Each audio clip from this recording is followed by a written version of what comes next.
This is African American History is American History.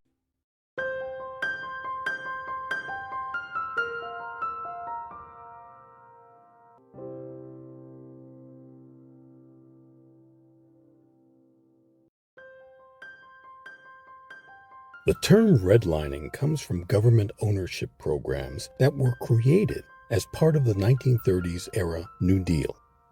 To help keep people in their homes, the federal government established the Home Owners Loan Corporation, or HOLC.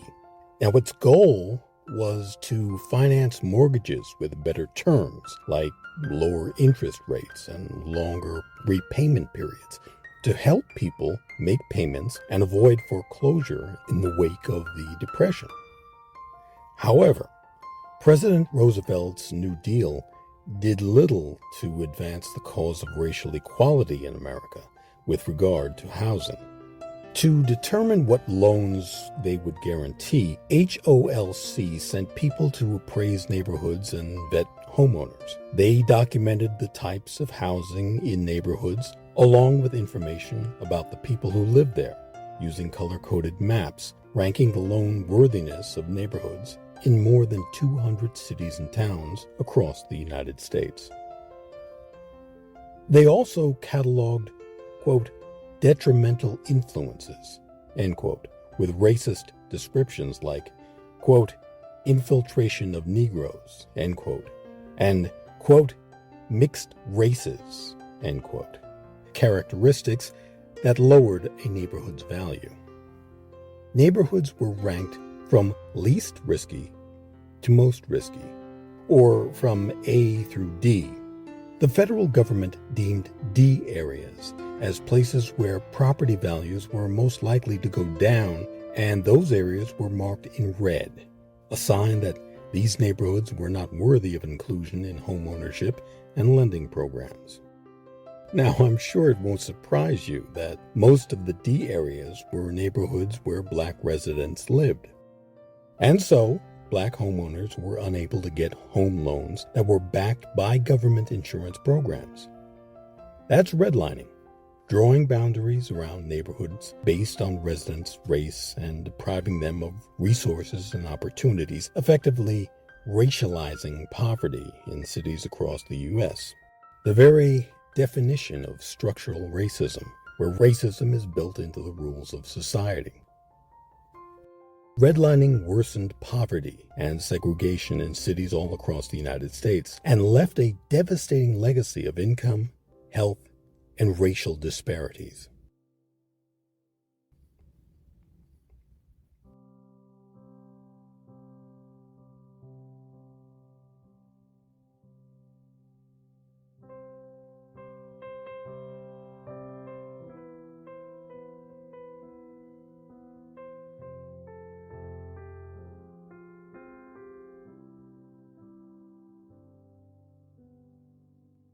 The chain gang was a practice prevalent in the Deep South following the Civil War.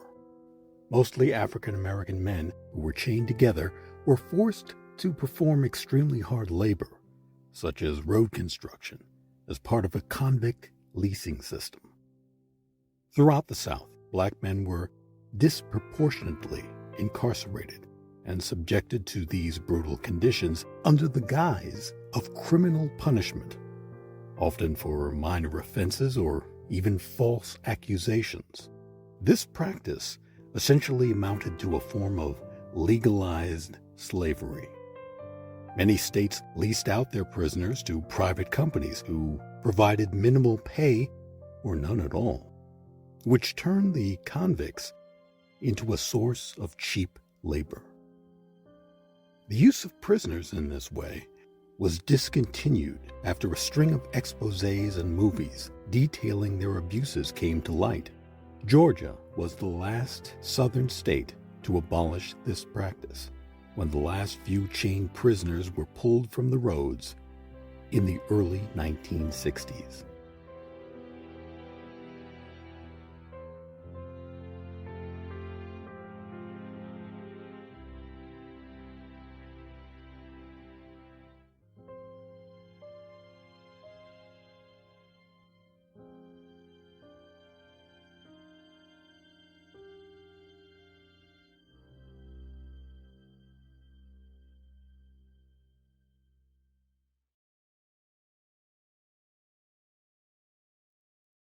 Affirmative action is a set of policies and procedures that aim to eliminate discrimination in hiring and education, remedy the effects of past discrimination, prevent future discrimination, and increase opportunities for underrepresented groups.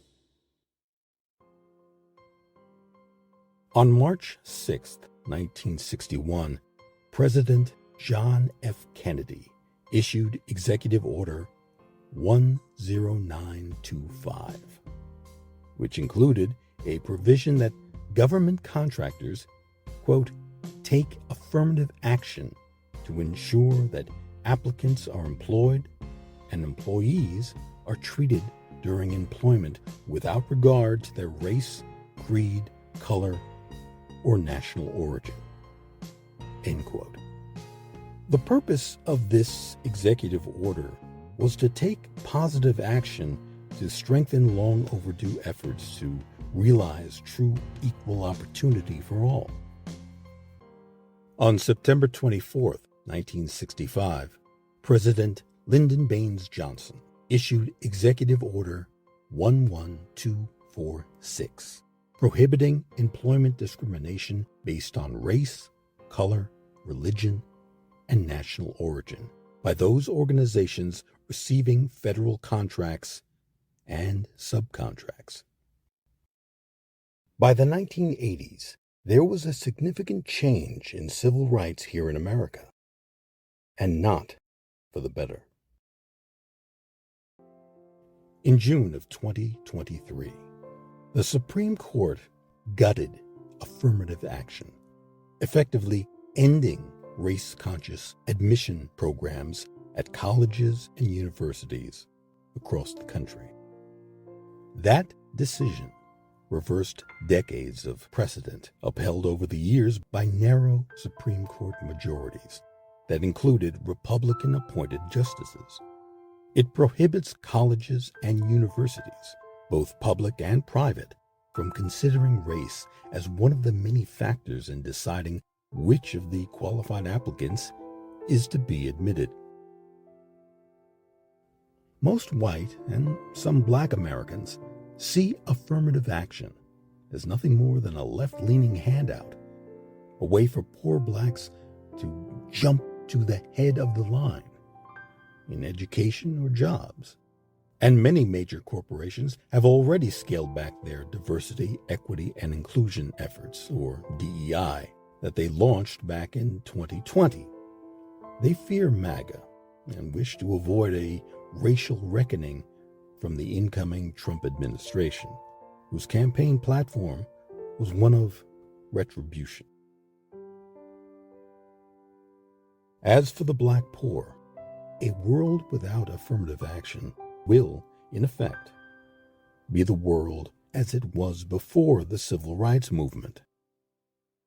Talk about your blast from the past.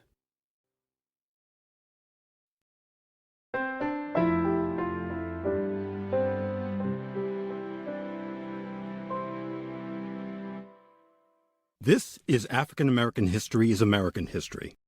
Now, you can't change the past, but you can learn from it, and you can strive for a better future.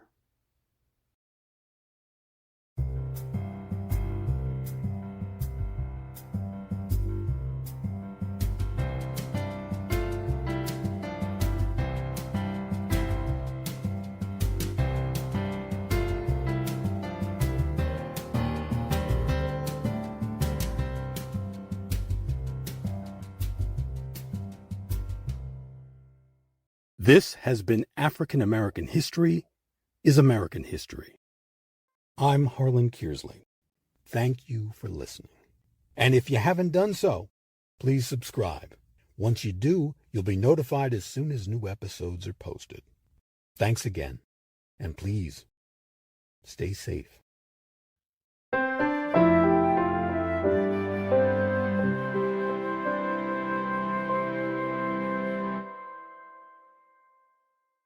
African American History is American History. Copyright H.C. Kearsley, 2020. 26.